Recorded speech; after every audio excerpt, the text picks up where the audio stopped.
जय गणेश दोस्तों, स्वागत है आप सभी का एक बार फिर से। गणपति बप्पा आप व आपके परिवार पर अपनी कृपा दृष्टि सदा सर्वदा बनाए रखें। दोस्तों, यदि आप अपनी लाइफ में नया कुछ सीखना चाहते हैं तो चैनल को सब्सक्राइब जरूर करिएगा। दोस्तों, यदि आप छोटा या बड़ा कोई भी व्यापार करते हैं, व्यापार चल नहीं रहा, ग्राहक आ नहीं रहे, आप निराश हताश हो रहे हैं, आंखों में आंसू है कि अब क्या करें, परिवार का भरण पोषण कैसे होगा, परिवार बच्चों की जिम्मेदारी कैसे उठा पाएंगे, जो धन था वो तो इस व्यापार में लगा दिया, अब अगर ये नहीं चलेगा तो हम क्या करेंगे। ऐसी विकट परिस्थिति में मेरा एक एक भाई से निवेदन है कि उस समय आपको रोना नहीं है, हताश नहीं होना है, दुखी नहीं होना है। जिन जिन के व्यापार चलते हैं, दुकान है, उन माताओं से निवेदन है कि आप अपने शंकर भगवान के मंदिर में जहां जल चढ़ाने आप जाओ तो थोड़ा सा जल एक कटोरी में या लोटे में आप जरूर लेके आए। उस जल को एक छोटी सी डिब्बी में भरकर आप अपने पति को दे दो जब वो अपने दुकान को जाए, और बोलो दुकान पर जब प्रवेश करना तो थोड़ा सा जल छीट देना, मेरा बाबा स्वयं आएगा आपका भंडार भरने के लिए। मान लीजिए पति वो डिब्बी लाने को भूल गया तो दो तीन डिब्बी इस तरह की आप बना लीजिए, रख लीजिए कि डिब्बी में जल भर कर और उसको पन्नी में बांध के आप अपने पति को दे दें। रुमाल, मोबाइल, दुकान का सामान सब ले जाते हैं, उसके साथ में ये डिब्बी भी ले जाना। उसका जल दुकान में प्रवेश करते समय छींटे देना।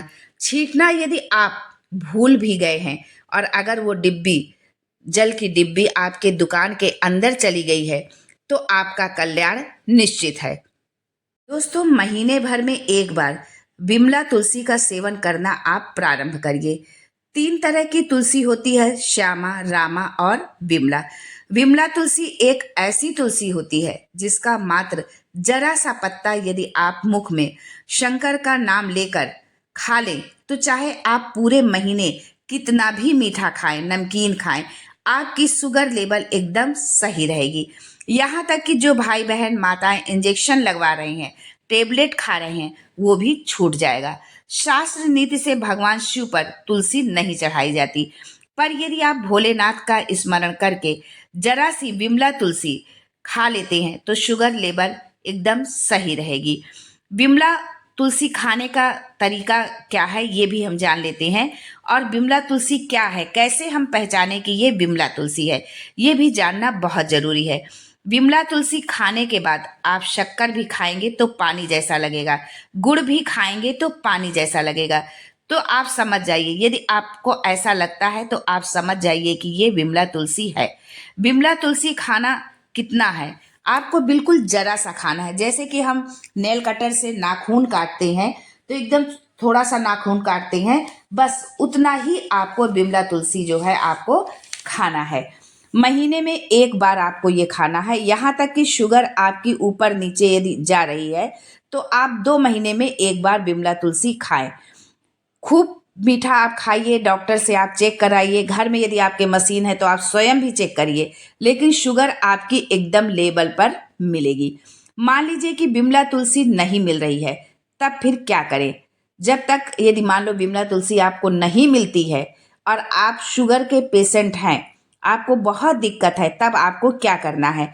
शिवरात्रि के दिन सांबर फली की जो पत्तियां होती हैं उसके 31 झूमर शंकर भगवान को समर्पित कर दे।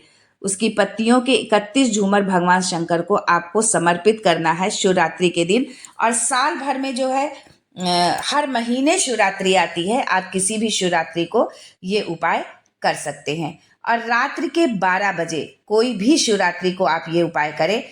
मान लीजिए कि आप इस शिवरात्रि नहीं कर पाए तो अगली शिवरात्रि सही, 31 झूमर आपको समर्पित करना है। उस झूमर को उठाकर लाएं। पानी चढ़ाने के बाद में पहले आप झूमर समर्पित करें पत्तियों का, और उसके बाद में जल चढ़ाएं जो है। और जल चढ़ाने के बाद में जो है आप जो जल आप चढ़ा रहे हैं उस पानी को चढ़ाने के बाद में आप आधा लीटर पानी में उस झूमर को उबाल लें। मतलब झूमर चढ़ाएं, फिर उसके बाद में पानी चढ़ा दें और उस झूमर को ला करके आप एक आधा लीटर पानी में उसको आप उबाल लें। और जब वो आधा बचे, यानी कि जब वो 250 ग्राम पानी बचे तो ठंडा उसको कर ले अच्छे से। ठंडा करके कपड़े से छान लें कि उसमें पत्तियां वगैरह ना बची हो। छान कर एक पात्र में आप लेकर के रख ले। पर ये ध्यान रखें कि जिस पात्र में आप रखें वो पात्र तांबे का पात्र ना हो। शेष आप किसी भी पात्र में रख सकते हैं, स्टील का, पीतल का, कांसा का, चांदी का, जो भी पात्र हो उसमें ठंडा करके आप उस पानी को भर ले और उसी रात उस पानी से शिव जी का अभिषेक करें। नीचे आप एक पात्र लगा ले। जब आप अभिषेक करें तो जहां से जल गिरता है उस जलहरी के नीचे आप एक पात्र रख ले और उसी पात्र में उसे आप झेल लें, रख लें। जो है 15 दिन तक सुबह खाली पेट उस जल को पीना आप चालू कर दीजिए। आपकी शुगर लेवल 6 महीने तक बिल्कुल सही रहेगी, आपको कोई दिक्कत नहीं होगी। आप चाहे कितना भी मीठा क्यों ना खाएं। जिनकी भाग्य रेखा उल्टी चल रही हो, बृहस्पति चमक ही ना रहा हो, जिस काम में हाथ डालते हैं वो पूरा ही नहीं होता है, तो एक बार काशी जाना बृहस्पतेश्वर महादेव के मंदिर में और जो है वहां पर उनकी पूजा आराधना जरूर करना। आपका भाग्य चमक उठेगा। जिस व्यक्ति को ज्यादा क्रोध आता है, जो बच्चे ज्यादा चिड़चिड़ करते हैं, बोलने में कुछ भी कह देते हैं, उनके लिए स्कंद पुराण लिंग पुराण के अंतर्गत लिखा गया है कि 5 बेलपत्र ले लें और बेलपत्र की जो डंडी होती है, पीछे का जो भाग होता है, वो भगवान शंकर के चरणार बिंद के में अर्थात जहां से जल गिरता है, अशोक सुंदरी का जो स्थान है उसके पीछे अर्थात जहां से जल गिर रहा है, आखिरी का सिरा उस जगह पर 5 डंडियों को हाटकेश्वर महादेव का नाम लेकर 5 डंडियों को किसी भी शिवरात्रि पर उस स्थान पर शिवरात्रि के दिन रख दीजिए। हर महीने शिवरात्रि आती है, किसी भी शिवरात्रि को आप रखिए और 1 लोटा पानी समर्पित कर दीजिए। पहले वो डंडी रखिए और उसके बाद जो है 1 लोटा पानी शिवलिंग पर आप चढ़ाइए। जिस व्यक्ति को क्रोध आता है, आप शब्द कहता हो, ताने देता हो या बहुत क्रोध हो रहा हो, घर एकदम लुट रहा हो, टूट रहा हो, बर्बाद हो रहा हो, जल चढ़ाते समय जितनी डंडियां गिर जाएं उतनी डंडियों को उठाकर आप ले आए भोजन में, या जैसे ही उन डंडियों को आप पीस ले। जो है पीसने के बाद जो क्रोध आने वाला व्यक्ति है, जिस व्यक्ति को बहुत क्रोध आता है, उसको आप खिला दे। उसके बाद कभी वो जिंदगी में क्रोध नहीं कर पाएगा।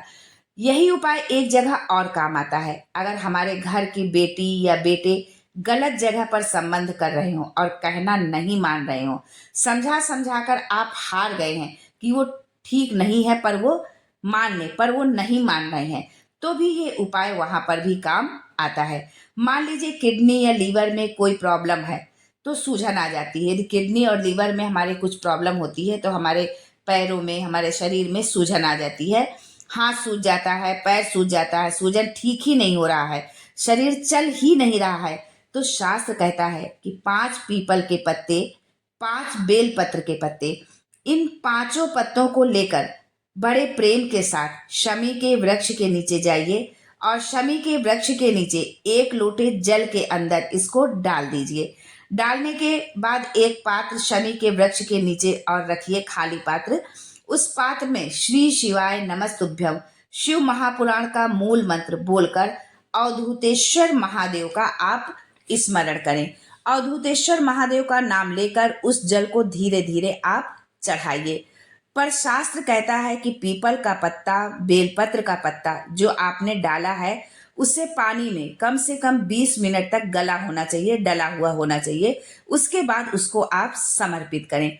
कोई मूर्ति नहीं रखना है, कोई स्वरूप नहीं बनाना है, बस पात्र में आपको जल डालना है और उस जल को उसी शमी पेड़ के नीचे पीकर आप आ जाइए। लगभग 2.5 घंटे के अंदर जितनी भी सूजन होगी वो सारी सूजन आपकी समाप्त हो जाएगी। आज के लिए बस इतना ही। दोस्तों, मिलते हैं शिव महापुराण शास्त्र सम्मत उपायों के साथ एक बार फिर से। तब तक के लिए good bye and thanks for watching my video.